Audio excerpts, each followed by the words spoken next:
आप देरिया गांव की जो पहली डॉक्टर है वो बनने वाली। आपको खुद को भी अंदर से लग रहा था कि मुझे बायोलॉजी लेके डॉक्टर बनना है, या फिर पापा ने आपके ऊपर ये थोपा था कि बेटा बायोलॉजी लो और डॉक्टर बन? परसेंटेज क्या थे 10th में और 12th में? 10th में मेरे 94.4% थे। बिल्कुल भी कोचिंग एक दिन भी नहीं गए आप नीट के लिए? कोचिंग नहीं, नीट के लिए मैंने कोई कोचिंग नहीं की। रिजल्ट आने से पहले आपको ये श्योर था कि आपका नीट में नंबर आ जाएगा इस बार? हाँ, वो तो श्योर था। आप लैपटॉप की स्क्रीन पे रिजल्ट देख रहे थे, जब आपने अपने रोल नंबर अंदर एंटर किए ही थे, तब आपके पास में कौन कौन लोग थे? फिर रिजल्ट जो देखा उसके बाद में क्या रिएक्शन? मैंने खुद ने अपना मार्क्स नहीं चेक किया था, मेरा आंसर की पापा ने मैच किया। बस MBBS करने के बाद एक बार पहले UPSC दूंगी। तैयारी के दौरान आप लगभग कितने घंटे तक पढ़ाई करते थे? रख हौसला वो मंजर भी आएगा, प्यासे के पास चल के समंदर भी आएगा, यूं ना थक के बैठ ए मंजिल के मुसाफिर, मंजिल भी मिलेगी और मिलने का मज़ा भी आएगा। नमस्कार, मैं पृथ्वीराज और आप देख रहे हैं दबंग आवाज़ और पृथ्वीराज व्लॉग्स। आज हमारे साथ हैं एक ऐसे ही अभ्यर्थी और जिन्होंने अपने दम पर मुकाम हासिल किया। आज मेरे साथ मधु सुथार हैं और हम राजस्थान के बाड़मेर ज़िले के एक छोटे से गाँव देरिया के अंदर आए हुए हैं। मधु सुथार का इस बार की जो नीट हुई, नीट एग्ज़ाम में इन्होंने टॉप किया है और अच्छे मार्क्स हासिल किए हैं। और आज इस वीडियो में हम मधु सुथार के जीवन यात्रा के बारे में जानने वाले हैं। किस प्रकार इन्होंने संघर्ष किया और इस मुकाम तक पहुँचे, क्या उनके परिवार वालों का रिएक्शन रहा जब इनका नीट के रिज़ल्ट में अच्छे मार्क्स आए और इन्होंने नीट को पास किया। नमस्कार जी। नमस्कार। सबसे पहले आपका स्वागत है हमारे चैनल में और आपको बहुत बहुत बधाई, आपके फैमिली को बहुत बहुत बधाई कि आपने गांव का नाम रोशन किया, आपने क्षेत्र का नाम रोशन किया। धन्यवाद। आप ये बताइए हमें कि आपका जो प्रारंभिक शिक्षा है वो कहाँ से हुई? पहले की पढ़ाई आपने कहाँ से करी? मैंने अपनी शुरुआत से पढ़ाई चंडीगढ़ से की थी। मैंने 10th जो है अपनी पंजाब से की थी और 12th मैंने चंडीगढ़ से की। उसके बाद एक साल मैंने नीट की तैयारी की और इस साल 2023 में मैंने अपना नीट का सेकंड अटेम्प्ट दिया था, जिसमें मेरे 660 मार्क्स आए हैं और ऑल इंडिया रैंक मेरी 4560 आई है और OBC कैटेगरी में मेरी रैंक 1528 आई है। बिल्कुल, यानी अभी आप देरिया गांव की जो पहली डॉक्टर है वो बनने वाली हैं। अगर गर्ल्स में देखें तो, बॉयज़ में देखें तो इससे पहले आपके गांव के अंदर कोई डॉक्टरी में नहीं था, अब आप पहले डॉक्टर बनेंगे। इसको लेकर आपको कैसा लग रहा है? मुझे काफ़ी गर्व महसूस हो रहा है कि मैं अपने गांव से पहली डॉक्टर बनने वाली हूं और मैं चाहती हूं कि मुझसे और भी लड़कियां प्रेरित हो और लड़के भी प्रेरित हो और अपनी मेडिकल लाइन में कदम रखें। बिल्कुल। आपकी जो प्रारंभिक एजुकेशन हुई थी तब तक आपके माइंड में ऐसा कुछ था कि भाई आप आगे जाके डॉक्टर बनेंगे या फिर इंजीनियर बनेंगे या कुछ भी आप पढ़ाई कैसे करेंगे, वो आपको कब जाके पता चला था? यूँ 7th 8th तक तो सब कॉमन ही रहता है, उसके बाद 8th 9th के बाद थोड़ा डिसाइड होता है कि हाँ आगे क्या करना है। तो मुझे मन में था कि मैं IAS ऑफिसर बनूँगी और 10th तक मैं चाहती थी कि मैं आर्ट्स की लाइन में जाऊँ, लेकिन मैं चाहती थी कि मैं डॉक्टर भी बनूँ। तो इसके लिए मैंने सोचा था कि मैं मेडिकल लाइन में जाऊँगी, पहले डॉक्टर बनूँगी नीट एग्ज़ाम क्रैक करके। उसके बाद भी हम जब हमारी ग्रेजुएशन कंप्लीट हो जाएगी उसके बाद हम UPSC का एग्ज़ाम दे के IAS ऑफिसर भी बन सकते हैं। तो उसके 10th के बाद ही मेन जाकर ये हुआ था कि हाँ डॉक्टर बनना है पहले। अच्छा, ज़्यादातर बच्चों को गाइडेंस नहीं मिल पाती, उनको ये पता नहीं होता है कि हमें 10th के बाद में क्या करना है, साइंस लेना है, आर्ट्स लेना है, कॉमर्स लेता है, उन्हें खुद को पता नहीं होता है, ये वास्तविकता है। तो आपको किसने गाइड किया कि भाई आप ये साइंस लो, उसमें भी आप बायोलॉजी लो ताकि आप आगे जाके डॉक्टर बन सकते हैं? मेन तो होता है कि आपके फैमिली में कोई होना चाहिए जो आपको गाइड कर सके कि आप आगे फ्यूचर में क्या कर सकते हो, किस लाइन में क्या क्या स्कोप है, सब कुछ। सबसे पहले अगर आपकी फैमिली में आपको लगता है कि कोई ऐसा पढ़ा लिखा इंसान नहीं है, तो आजकल हर जगह यूट्यूब से और कैरियर काउंसलिंग वाले भी बहुत होते हैं जो आपको सब लाइन की गाइडेंस बता सकते हैं कि आप इस लाइन में जाओगे तो आपको क्या फ़ायदा होगा, क्या आप बन सकते हो आगे। तो अगर मैं अपनी बात करूँ तो मेरे पापा ही हैं जो मतलब मुझे हर तरीके से गाइड करते हैं कि मुझे आगे क्या करना चाहिए, क्या बनना चाहिए, सब कुछ। तो मेन अगर गाइडेंस की बात की जाए तो मेरे पापा का ही सबसे ज़्यादा रोल रहा है। अच्छा, आपको खुद को भी अंदर से लग रहा था कि मुझे बायोलॉजी लेके डॉक्टर बनना है, या फिर पापा ने आपके ऊपर ये थोपा था कि बेटा बायोलॉजी लो और डॉक्टर बनो? नहीं, ऐसा थोपा तो मेरे ऊपर किसी ने नहीं था, मेरे मन में भी था कि हाँ डॉक्टर तो बनना है, लेकिन मेरे मन में ये भी था कि मुझे IAS भी बनना है। ये भी था, अगर मधु सुथार डॉक्टर नहीं बनती तो IAS बनती, ये पक्का है? हाँ, ये पक्का है। लेकिन अगर मैं डॉक्टर भी बन गई तो उसके बाद मैं एक बार ज़रूर पूरी कोशिश करूँगी कि आईएएस भी बनूँ। अच्छा, बिल्कुल आईएएस बनने तक का जो सपना है इस देरिया की बेटी का, और हम ये मनोकामना करते हैं कि ज़रूर आईएएस भी बने। और जब आपने ये 11th-12th की पढ़ाई कैसे की थी? उस टाइम भी आपके माइंड के अंदर ये था कि मुझे नीट देना है, या फिर सिर्फ 11th-12th कर रहे थे? नहीं, जब मैंने 11th-12th की पढ़ाई की थी तो मेरे माइंड में था कि मुझे जो मैं 12th के साथ फर्स्ट अटेम्प्ट दूंगी उसमें पूरी कोशिश करूंगी कि मेरा फर्स्ट अटेम्प्ट में क्लियर हो जाए। तो 11th-12th में जो मैंने पूरी पढ़ाई की थी वो इसी हिसाब से की थी कि मुझे आगे नीट का एग्ज़ाम देना है। हाँ, 12th के बोर्ड में अच्छे मार्क्स लाने वो था, लेकिन ठीक है, वो साइड बाय सपना होता है कि हाँ 12th में भी अच्छा स्कोर परसेंटेज लाना है। लेकिन मेन तो यही था कि मुझे नीट का एग्ज़ाम क्लियर करना है फर्स्ट अटेम्प्ट में। बिल्कुल। आपने 10th और 12th कौन से बोर्ड से की थी? सीबीएसई बोर्ड दोनों से। सीबीएसई बोर्ड हाँ। से की, ठीक है। परसेंटेज क्या थे 10th में और 12th में? 10th में मेरे 94.4 परसेंटेज थे। मैं स्कूल की फ़र्स्ट टॉपर थी उस टाइम। और 12th में मेरे 95% थे और मैं स्कूल की सेकंड टॉपर थी तब। मतलब आपके मार्क्स है जो 10th और 12th दोनों में 90 से अबव ही रहे हैं। कुछ बच्चे हैं जिनके 10th में कम नंबर आ जाते हैं और वो डिमोटिवेट वहीं से होने लग जाते हैं, उनके लिए क्या कहेंगे आप? देखो, वैसे तो आज के टाइम में नहीं तो 10th की परसेंटेज का ही मायने रखती है, नहीं 12th की परसेंटेज मायने रखती है। क्योंकि ऐसे भी होते हैं जो 12th तक जिन्हें नीट के बारे में पता ही नहीं होता है, वो 50-60% आए होते हैं उनके 12th में, लेकिन वो 1 साल 2 साल जब नीट की तैयारी करते हैं तो वो उनका एक अलग ही रास्ता होता है। तो उस परसेंटेज से डीमोटिवेट होने का कोई फ़ायदा नहीं, क्योंकि आज के टाइम तो हर फील्ड में जाने के लिए आपको कोई ना कोई एंट्रेंस एग्ज़ाम ही देना पड़ेगा। बिल्कुल, एंट्रेंस एग्जाम ही मेन होता है, तो परसेंटेज ज़्यादा मायने नहीं रखते, ये भी इनका कहना है। आपने फाउंडेशन किया था 11th-12th के साथ में या नहीं किया था? नहीं, मैंने कोई फाउंडेशन कोर्स नहीं किया था, बस मैं कोचिंग की थी। मैंने लोकल कोचिंग सेंटर जैसे वो होते हैं जैसे जो स्कूल के सब्जेक्ट की कोचिंग की होगी। हाँ, जो बोर्ड्स की तैयारी कराते हैं, मैंने बस वो कोचिंग की है 11th-12th में। बिल्कुल। फिर आपने अपना फर्स्ट अटैम्प्ट दिया, उस टाइम आप एग्ज़ाम देने गए थे पहली बार, तब आपको कैसा लगा था? पेपर दे के क्या फीलिंग आई थी? एग्ज़ाम हॉल का क्या आपका अनुभव था, वो बताइए। जब पिछले साल जब मैंने फ़र्स्ट अटेम्प्ट दिया था तो मेरी कोशिश तो पूरी थी कि मैं थोड़ा कॉन्फिडेंट रहूं, घबराऊं ना। लेकिन जब मैंने एग्ज़ाम दिया तो वो एक होता है कि जब हम पेपर देखते तो एक घबराहट उसी टाइम हो जाती है। तो उस घबराहट के चक्कर में मेरे 5-6 क्वेश्चन, मतलब हम ओएमआर में जो सर्कल करते हैं, उस टाइम मेरे गलत हो गए थे। तो वहाँ से मैं थोड़ी सी घबरा गई थी और मुझे एक बार के लिए लगा भी था कि क्या पता, मतलब मार्क्स बहुत कम हो जाएंगे। पर मैंने पूरी कोशिश की थी कि मैं इस बार सिलेक्शन लूँ, लेकिन नहीं हो पाया था फिर।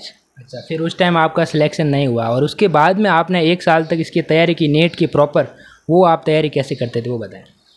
पहले तो मुझे उम्मीद थी, मतलब जो मेरे मार्क्स पिछली बार आए थे 585 आए थे, तो मेरे को पता नहीं क्यों उम्मीद थी कि मेरे उम्मीद को, फिर भी थी आपको? हाँ, मुझे उम्मीद थी कि मेरे को कॉलेज मिल जाएगा। लेकिन मैंने आखिरी तक वेट भी किया, लेकिन मुझे कॉलेज मिला नहीं था फिर। तो उसके बाद मैंने लेट ही तैयारी शुरू की थी। तो मेन तो यही था कि कोचिंग जाना है कि नहीं जाना है, लेकिन मैंने खुद पे थोड़ा भरोसा रखा कि नहीं, कोचिंग ज़रूरी नहीं है कि कोचिंग जाने से मेरा सिलेक्शन हो जाएगा। तो फिर मैंने सेल्फ स्टडी की थी घर पे। लास्ट में बस टेस्ट सीरीज़ वगैरह जो अलग अलग कोचिंग सेंटर के होते हैं, वही बस मैंने टेस्ट सीरीज़ ज्वाइन की थी। आप लगातार साल भर तक कंटिन्यूसली पढ़ाई करते थे? ऐसे तो 11th-12th में मैंने कंटिन्यूसली पढ़ाई की थी, लेकिन उसके बाद जब मैंने 1 साल तैयारी की अभी पिछले साल, तो वो कंटिन्यूटी इतनी मेंटेन नहीं हो पाई थी। क्योंकि कभी कभार फैमिली में ही ऐसी सिचुएशन बन जाती है कि आप नहीं कर पाते हो अपनी पढ़ाई को कंटिन्यू। तो ऐसा होता था कि बीच में मैं 10-10, 15-15 दिन भी, मतलब यहाँ जब, क्योंकि तैयारी तो मैं चंडीगढ़ में रह के करती थी, तो 10-10, 15-15 दिन जब मैं यहाँ आती तो फिर मेरी पढ़ाई पूरी रुक जाती थी। अच्छा, आपने बताया कि आपने कोचिंग इन्होंने नहीं करी है, बिल्कुल भी कोचिंग एक दिन भी नहीं गए आप नीट के लिए कोचिंग? नहीं, नीट के लिए मैंने कोई कोचिंग नहीं की। हाँ, बस वो बोर्ड्स के लिए जो कोचिंग होती है वही की है। बच्चे जहाँ बातें करते हैं कि जो छोटे छोटे एग्जाम है उनको लेके भी कोचिंग करना बहुत ज़रूरी है, बिना कोचिंग हमारा सिलेक्शन नहीं होगा। हम यहाँ नीट की बात करें जो भारत का सबसे बड़ा एग्ज़ाम होता है, और उसके अंदर इन्होंने ऑल इंडिया में अपनी रैंक लाए और इनको कॉलेज मिलने वाली है, वास्तव में काबिल तारीफ़ है। ये कोचिंग का रोल कितना होता है, आपको क्या लगता है कि कोचिंग करना फ़ायदेमंद है या नहीं, आपको क्या लगता है बताएं? वो स्टूडेंट के ऊपर डिपेंड करता है कि कुछ स्टूडेंट होते हैं जिनको सच में कोचिंग की नीड होती है, ज़रूरत पड़ती है उन्हें, क्योंकि घर में भी एक माहौल की ज़रूरत है तैयारी करने के लिए। मेन तो यही है कि स्टूडेंट को अपने आसपास कैसा माहौल मिल रहा है। मुझे मेरे घर में जैसा माहौल चाहिए था वैसा मुझे मिला, तो मेरे लिए वो सेल्फ स्टडी करना और कोचिंग ना जाना फ़ायदेमंद था। लेकिन कुछ होते हैं जो घर पे पढ़ाई नहीं कर पाते, या जिनको कॉन्सेप्ट जिनके इतने अच्छे नहीं होते, हाँ कॉन्सेप्ट जिनके क्लियर नहीं होते, उनके लिए कोचिंग जाना ज़रूरी है, उन्हें कोचिंग फ़ायदेमंद होगी। लेकिन मेरे कॉन्सेप्ट भी अच्छे थे और मुझे घर पे भी माहौल मिल रहा था, तो मैंने कोचिंग वगैरह नहीं ज्वाइन की। अच्छा, जब आपने नीट का सेकंड अटैम्प्ट है वो दिया, एग्ज़ाम से कितने दिन पहले तक आप पढ़ाई कर रहे थे, कितने दिन ब्रेक लिया? एग्ज़ाम के कुछ एक दिनों यानी 7 दिन, लगभग 1 वीक की बात करें तो आपका क्या रूटीन रहता था? अगर बात ब्रेक, तो मैं लास्ट, जैसे हमारा एग्ज़ाम 7 मई को था, तो मैं 6 मई तक भी पढ़ रही थी, क्योंकि मैंने लास्ट तक टेस्ट वगैरह दिए थे। और लास्ट के 1 वीक में ये था कि एक बार जितना भी है सिलेबस जो भी आएगा एग्ज़ाम में, वो सारा एक बार पढ़ लूँ। तो लास्ट के 1 वीक तो पूरा रिवीजन पे ही जोर दिया हुआ था। बिल्कुल। उसके बाद में एग्ज़ाम देने गए, उस दिन आपके अंदर क्या भावनाएं थी? आपको क्या लग रहा था कि भाई पेपर जो आने वाला है उसको मैं आराम से क्रैक कर लूँगी, या डर वगैरह भी था थोड़ा? देखो, कितनी भी मेहनत करो डर तो रहता ही है हर स्टूडेंट को। वैसे डर तो था, लेकिन एक, जैसे हमारा एग्ज़ाम 2 बजे शुरू हुआ, तो हमें वहाँ 11 बजे के आसपास बुला लेते एग्ज़ाम सेंटर में। फिर वो चेकिंग वगैरह सब कुछ होती है। तब तक थोड़ी बहुत घबराहट थी, लेकिन एक बार वहाँ 2-3 घंटे बैठ ले तो फिर मन में था कि हाँ ठीक है, हो जाएगा सिलेक्शन। और मेन तो जब पेपर शुरू करते हैं, फिर पेपर करते करते ही पता चल जाता है कि सिलेक्शन होगा या नहीं होगा। अच्छा, जब आप पेपर दे के घर आ गए थे, एग्ज़ाम हॉल से जब अपन बाहर निकलते हैं एग्ज़ाम देके, तब भी फेस देख के पता चल जाता है कि बच्चे का एग्ज़ाम कैसा हुआ है। उस टाइम आपके फेस पे और आपके मन के अंदर क्या था कि भाई मेरा कैसा हुआ? एग्ज़ाम हॉल से बाहर निकल के मेरे मन में तो यही था कि इस बार तो 650 से ऊपर आ ही जाएंगे। अच्छा। मतलब पूरा कॉन्फिडेंस था, क्योंकि वो एग्ज़ाम हॉल से बाहर निकलते एक मन में फीलिंग आ जाती कि हाँ पेपर कैसा हुआ है। तो मुझे ऐसा फील हो गया था कि हाँ इस बार 650 से ऊपर आएंगे और सिलेक्शन होगा पक्का। फिर आए कितने आपके? 660 आए। 660, यानी जितनी आपकी उम्मीद थी उससे ज़्यादा है। हाँ, मेरी उम्मीद, वैसे जैसे हम आंसर मैच कर लेते हैं उसी दिन ही, तो उसमें तो मेरे 680 बन रहे थे, लेकिन बाद में फिर धीरे धीरे फाइनल रिज़ल्ट में 660 आए थे। अच्छा, पहले थोड़े ज़्यादा बन जाता है क्योंकि आंसर की प्रॉपर आ नहीं पाती उसकी वजह से, और फिर जब फाइनल आंसर की आती है तो वही मार्क्स देता है। हाँ, फाइनल। और जब आप एग्ज़ाम देके घर आए तो परिवार वालों को क्या बोला था आपने? मैंने तो यही बोला था कि इस बार पक्का सिलेक्शन हो जाएगा। लड्डू बंटवा लिए थे? नहीं, लड्डू तो रिज़ल्ट के बाद ही, लेकिन कोशिश मतलब यही थी, मैंने तो बोल दिया था कि हाँ इस बार सिलेक्शन हो जाएगा। आपको भी लग गया था और आपने आके बता भी दिया। हाँ। रिजल्ट का कितने दिनों का वेट करना पड़ा था? जब 7 मई को एग्ज़ाम हुआ था, तो अभी रिज़ल्ट तो 10 जून के आसपास आया था। एग्ज़ाम देने के बाद में आपने जो बुक्स वगैरह थी उनको त्याग दिया था बिल्कुल, या फिर भी पढ़ रहे थे? नहीं, मैं त्यागा तो नहीं था, क्योंकि जब मैं तैयारी कर रही थी उसके साथ साथ मतलब मुझे अच्छा लगता था, तो मैं और भी स्टूडेंट्स को पढ़ाती भी थी एज ए टीचर। पढ़ाते थे एज ए टीचर? मेरे कौन से स्टूडेंट को पढ़ाते थे? जो 11th-12th पढ़ते थे उन्हीं को। हाँ, वो स्कूल के लिए मतलब बोर्ड्स वगैरह की मैंने तैयारी भी करवाई है स्टूडेंट्स को। साथ ही साथ। बिल्कुल। और फिर जब रिज़ल्ट आया, रिज़ल्ट आने से पहले आपको ये श्योर था कि आपका नीट में नंबर आ जाएगा इस बार? हाँ, वो तो श्योर था। हाँ, ये जो बता रहे हैं ये बहुत ही अहम बात मुझे लगी, जहाँ तक कि पहले ही मेरे अंदर श्योर था कि मेरा नंबर आएगा। कोई आदमी ये कैसे कह सकता है कि जो रिज़ल्ट आने वाला है उसके अंदर मेरा नंबर आएगा? इतना कॉन्फिडेंट आप कैसे थे? बता। कॉन्फिडेंस तो इसलिए क्योंकि एक तो आंसर की चेक कर ली थी। बस मेन यही था कि रैंक कितनी आएगी। तो रैंक, उम्मीद तो ज़्यादा थी कि रैंक कुछ 2000 के आसपास आएगी, लेकिन इस बार 2023 का रिज़ल्ट में रैंक की ही सबसे बड़ी दिक्कत हुई। तो रैंक इस बार 4000 आ गई, तो रैंक से मैं थोड़ा संतुष्ट नहीं थी, बट खैर जो भी है अब मंजूर है। अच्छा, जब आप लैपटॉप की स्क्रीन पे रिज़ल्ट देख रहे थे, जब आपने अपने रोल नंबर अंदर एंटर किए ही थे, तब आपके पास में कौन कौन लोग थे? फिर रिज़ल्ट जो देखा उसके बाद में क्या रिएक्शन था? उस टाइम मेरे पास मेरी मम्मी पापा और भाई थे। पूरा परिवार बैठे थे आप? हाँ, सब बैठे थे। सबको बेसब्री से इंतज़ार था कि कब रिज़ल्ट आएगा और कब देखेंगे। बिल्कुल। तो मार्क्स तो सभी को लगभग पता ही थे, क्योंकि मेरे मार्क्स मेरे पापा, मैंने खुद ने अपना मार्क्स नहीं चेक किया था, मेरा आंसर की पापा ने मैच किया है। और तो बस ये था कि मेन रैंक का ही सबको लगा कि रैंक बहुत ज़्यादा आ गई, उम्मीद नहीं थी इतनी। बिल्कुल। अच्छा, उनको भी ये लगा कि रैंक और ज़्यादा, इससे भी रैंक थोड़ी कम आनी चाहिए थी, ऊपर आनी चाहिए थी। हाँ, सबको था कि मतलब 2500 से 3000 के बीच में कुछ रैंक आएगी। अच्छा, आपको तो ये मतलब पहले से पक्का था कि भाई मेरा नंबर पक्का आएगा, पर परिवार वालों को भी क्या ऐसा लग रहा था कि इसका नंबर पक्का आने वाला है, भाई बहन सबको? हाँ, उम्मीद तो सबको थी कि इस बार सिलेक्शन हो जाएगा। अच्छा, फिर आपका रिजल्ट आया और आपकी रैंक भी अच्छी आ गई, आपकी ओबीसी रैंक भी अच्छी आ गई। अब आप कौन सा कॉलेज लेना चाहते हैं? मैं पहले तो यही चाहती हूँ कि सवाई मानसिंह मेडिकल कॉलेज है जयपुर में एक, जयपुर का वो मिला। वो कॉलेज मिले। अगर वो नहीं मिलता है तो फिर मैं संपूर्ण आनंद मेडिकल कॉलेज जोधपुर लेना चाहूँगी। अच्छा, एम्स में नहीं जाना चाहती? एम्स तो मेरा सबसे पहला सपना था, लेकिन जो मेरी रैंक आई है उस हिसाब से मुझे अच्छा। एम्स जोधपुर नहीं मिलेगा, तो फिर इसलिए अब अगर एम्स जोधपुर मिलता तो आप वही भी लेते पहले? हाँ, एम्स जोधपुर तो पक्का लेते हैं। कुल मिला के आप ज़्यादा मतलब दूर नहीं जाना चाहते, अपने राजस्थान के अंदर ही कॉलेज लेना चाहते? हाँ, क्योंकि हमेशा मैं राजस्थान में कहीं भी रही नहीं हूँ, राजस्थान से बाहर ही रही हूँ। तो अच्छा। अब है कि अपने अपने राजस्थान में भी रहना है। क्योंकि इसमें लगभग 5-1 साल का टाइम लगेगा एमबीबीएस। हाँ, और राजस्थान की एमबीबीएस अच्छी मानी जाती है, तो बढ़िया मानी जाती है। हाँ। यहाँ अच्छे डॉक्टर बनते हैं पढ़ाई करने के बाद में। और आप ये एमबीबीएस की पढ़ाई करके कौन से सेक्टर में, कौन से विभाग में आप डॉक्टर बनना चाहते हैं? किस टाइप के मरीजों को देखना चाहते हैं? अभी तो वो मैंने ऐसा कुछ सोचा डिसाइड नहीं। नहीं किया अभी तक? नहीं, मेन तो यही है कि बस एमबीबीएस करने के बाद एक बार पहले यूपीएससी दूंगी। अच्छा। अगर यूपीएससी निकल जाए तो अच्छी बात है, नहीं तो फिर वो 5 साल की पढ़ाई में जिस तरफ इंटरेस्ट बढ़ेगा फिर उसी में आगे पढ़ाई करूँगी। अच्छा, अभी भी ये रुकने का नाम नहीं ले रहे, यानी एमबीबीएस की डिग्री करने के बाद में यूपीएससी का एग्ज़ाम देंगे और आईएएस बनने का सपना है। और मुझे लगता है आप यूपीएससी भी क्रैक कर लेंगे जिस हिसाब से आपने तैयारी करी। कोशिश तो करूँगी ज़रूर। बिल्कुल। अब आप इतने सफल हो पाए हैं तो काफ़ी सारे लोग आपको देख रहे हैं, वो आपको देख के निश्चित तौर पे मोटिवेट भी हो रहे हैं। ज़्यादातर मैं बात करूँगा ग्रामीण क्षेत्र की, कि ग्रामीण क्षेत्र में जो गर्ल्स हैं या बॉयज़ हैं, बॉयज़ भी इतने खास पढ़ाई नहीं कर पा रहे हैं, फिर भी गर्ल्स और ज़्यादा पिछड़ रही हैं। उन लोगों को आप क्या कहना चाहोगे कि वो किस प्रकार पढ़ाई करें? मैं यही कहना चाहूँगी कि आज के टाइम में जो अभी सोसाइटी जिस हिसाब से चल रही है, पढ़ाई एक ऐसी चीज़ है जो आपको आगे ले जा सकती है, और कोई ऐसी चीज़ नहीं है जो मतलब हमें सक्सेसफुल कर सके। आप पढ़ाई अगर कर रहे हो तो एक टाइम के बाद आपको सफलता मिल ही जाएगी पढ़ाई में। तो मेन तो यही है कि अगर आपको आपके फैमिली से हर तरीके से सपोर्ट मिल रहा है, मेन तो दिक्कत यही है कि अपने गांव के एरिया में गाइडेंस नहीं मिल पा रही है। तो गाइडेंस आज के टाइम हर जगह फ़ोन उपलब्ध है, तो फ़ोन से आप किसी भी प्रकार की गाइडेंस ले सकते हो।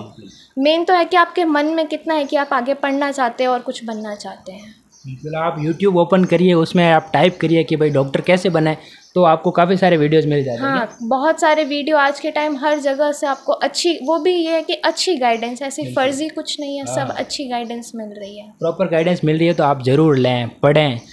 गांव के जो पेरेंट्स हैं उनको आप क्या कहना चाहेंगे?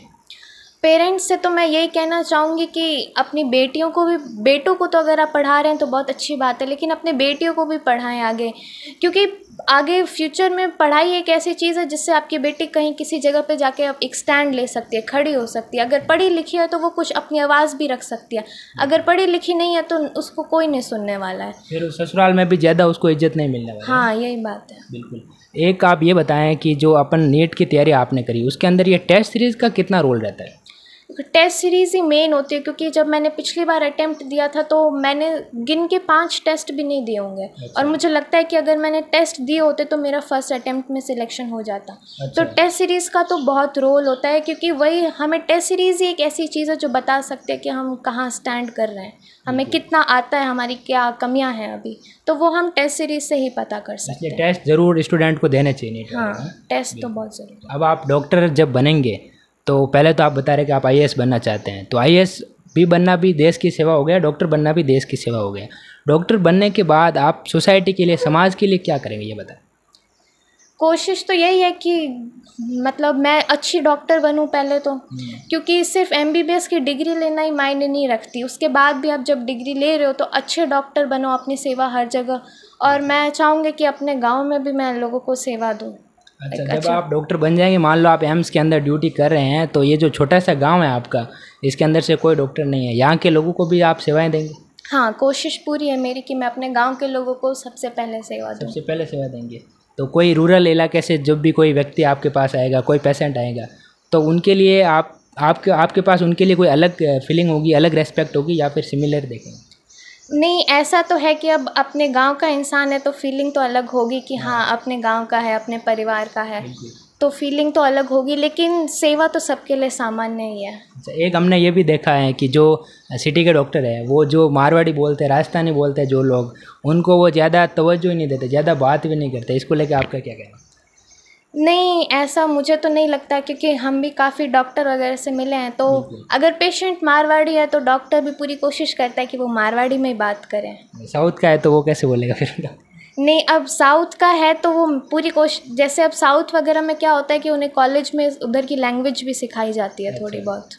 तो अब जैसे जो स्टूडेंट साउथ वगैरह में पढ़ रहे हैं तो उन्हें उस जगह की लैंग्वेज भी सिखा रहे ताकि वो वहाँ के लोकल जो पेशेंट है उनसे भी बात वगैरह कर सकें। बिल्कुल बिल्कुल। और आपको जो ये सफलता मिली नेट की, इतनी बड़ी सफलता है जिसके लिए लोग वर्षों तक सपना देखते हैं, 2-2 3-3 साल तक तैयारी करते हैं। हमारे राजस्थान के अंदर भी देखें, सीकर है, कोटा है, जो एजुकेशन हब बन गए, वहाँ पर जो लोग तैयारी करने के लिए जाते हैं और उनका सिलेक्शन हो नहीं पाता, 1 बार 2 बार 3 बार नहीं हो पाता, काफ़ी नर्वस हो जाते हैं, कुछ गलत कदम भी उठा लेते हैं, सुसाइड वगैरह भी कर लेते हैं। उन स्टूडेंट के लिए आप क्या कहना चाहते हैं जो निराश हो जाते हैं?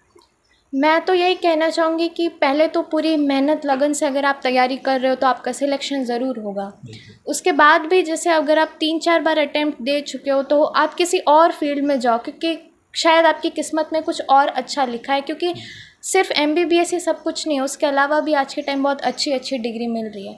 तो आप 2-3 बार प्रयास कीजिए, अगर आपका नहीं हो रहा है आप पूरी मेहनत करें, उसके बाद भी अगर नहीं हो रहा है तो आप दूसरी फील्ड चूज़ कर सकते हो, क्योंकि दूसरी फील्ड भी आजकल बहुत अच्छी है। अदर जगह पर भी आप अपनी प्रतिभा है उसके हिसाब से काम करते हो, सफलता हासिल कर सकते हो। सिर्फ MBBS करना ही सब कुछ नहीं होता, यही आपका कहना है ना? और आपको जो सफलता मिली नीट में क्वालिफाई करने की, इसका आप श्रेय किसे देंगे? अगर 1-2 लोगों की बात करें तो आपकी सफलता का जो श्रेय वो किसे देंगे? सबसे पहला श्रेय तो अपने माता पिता को ही देना चाहूँगी, और अगर उसमें भी बात की जाए तो मेन मैं अपने पापा को ही सारा श्रेय देना चाहूँगी, क्योंकि उन्हीं का सब कुछ मेन रोल रहा है। वो हर तरीके से उन्होंने मुझे इमोशनली मोरली हर तरीके से सपोर्ट किया और कभी किसी चीज़ के लिए मना नहीं किया। आपके मम्मी पापा क्या करते हैं? पापा मेरे एयरफोर्स में हैं और मम्मी हाउसवाइफ है। इनके पापा एयरफोर्स में हैं और देश की सेवा करते हैं, साथ साथ में बेटी को भी डॉक्टर बना रहे हैं देश की सेवा करने के लिए। भाई बहन कितने हैं आप? मेरे 2 भाई हैं। अच्छा, भाई क्या करते हैं, छोटे बड़े? दोनों भाई बड़े हैं। दोनों भाई बड़े हैं, क्या करते हैं दोनों भाई? एक अभी पढ़ाई कर रहे हैं, वो B.Tech कर रहे हैं, इंजीनियरिंग। अच्छा, इंजीनियर बनेंगे। हाँ। दूसरे वाले?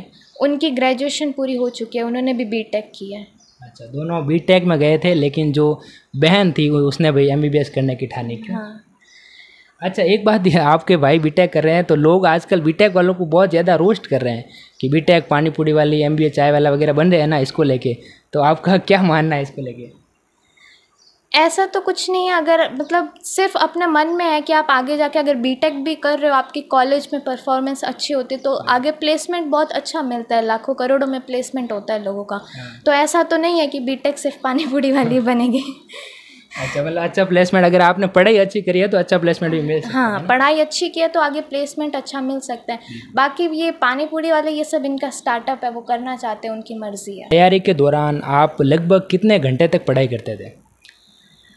कुछ लोगों का होता है कि वो कितने घंटे पढ़ते हैं, लेकिन मेरा तो ऐसा नहीं था। मैं एक दिन में सोचती थी कि हाँ ये काम आज के दिन करना है, और वो काम जितने घंटे में पूरा हो जाता था फिर उस हिसाब से ही मैं पढ़ती थी। अच्छा, कुछ बच्चे टाइम टेबल लंबा चौड़ा बना के रखते हैं और फॉलो नहीं करते, आपने टाइम टेबल बना के रखा था? नहीं, मैं टाइम टेबल वो एक दिन का होता था कि बस हाँ आज के दिन ये इतना करना डेली का है। टाइम टेबल बनाते थे आप?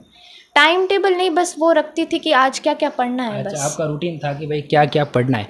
और टेस्ट सीरीज आप ज्वाइन करिए, आपने टेस्ट दिए, कितने टेस्ट आपने दिए होंगे लगभग इस 1 साल में? इस 1 साल में मैंने लगभग 50 से 55 टेस्ट दिए हैं। 50 से 55 टेस्ट दिए। हर बार टेस्ट देते थे तो उसकी जो रैंक आती थी उसको आप देखते थे? मैं अलग अलग मतलब कोचिंग इंस्टीट्यूट के टेस्ट देती थी, तो जब किसी जैसे LN की मैं टेस्ट सीरीज़ देती थी तो उसमें रैंक वगैरह आती थी। बाकी जो मैं घर से खुद देती थी उसकी रैंक तो नहीं पता चलते थे, मार्क्स मैं खुद चेक कर लेती थी। चेक कर लेते थे। आजकल ऑनलाइन जो यूट्यूब पर भी काफ़ी सारे टीचर्स हैं वो पढ़ाते हैं, तो वहाँ से भी आपको कुछ सहयोग हेल्प मिली क्या?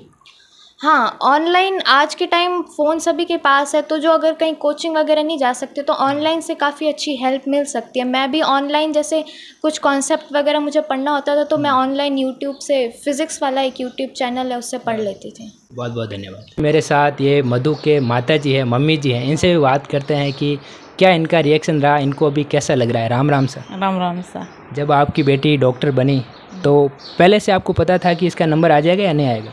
नहीं, पहले से ऐसे पता था, ये मेहनत कर रही थी साल भर ऐसे तो। तो जब इसका नीट में रैंक आई और घर वाले बोलने लगे कि आप डॉक्टर बन जाएगी तो आपको कैसा लगा? अच्छा लगा हमें। बढ़िया लगा। बढ़िया लगा। तो दूसरे जितने पेरेंट्स हैं, गांव की जो माताएं हैं, मम्मी हैं, उनको आप क्या कहना चाहिए वो अपनी बेटियों को कैसे पढ़ाएं? हाँ, वो भी अपनी बेटियों को पढ़ाना चाहिए। वैसे बेटा को पढ़ाती है तो बेटियों को भी पढ़ाना चाहिए, सपोर्ट करना चाहिए।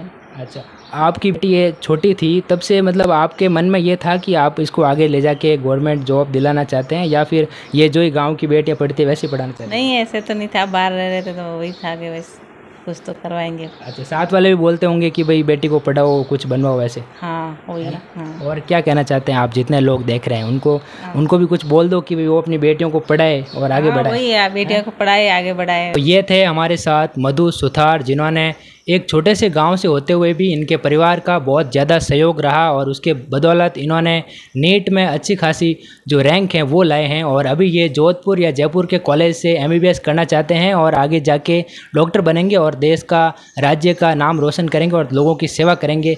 काफ़ी अच्छा लगा इनसे मिलके, और इनकी जो स्टोरी है ये वाकई बहुत ही ज़्यादा प्रेरणादायक है, स्टूडेंट को निश्चित तौर पे मोटिवेट करेगी। और ख़ास बात इनकी ये है कि ग्रामीण क्षेत्र के जो बच्चे हैं, जो बालिकाएं हैं, वो भी आगे पढ़े और अपने गांव का नाम रोशन करें। आपको कैसा लगा ये वीडियो? आई होप आपको काफ़ी पसंद आया होगा और अच्छा लगा होगा। आपको ये वीडियो पसंद आया तो वीडियो को लाइक करें, और अपने वो सारे दोस्त, वो सारे अभिभावक जिनके बच्चे नीट की तैयारी करना चाहते हैं उनको ज़रूर भेजें, और हमारे चैनल को आज ही सब्सक्राइब ज़रूर करें। धन्यवाद।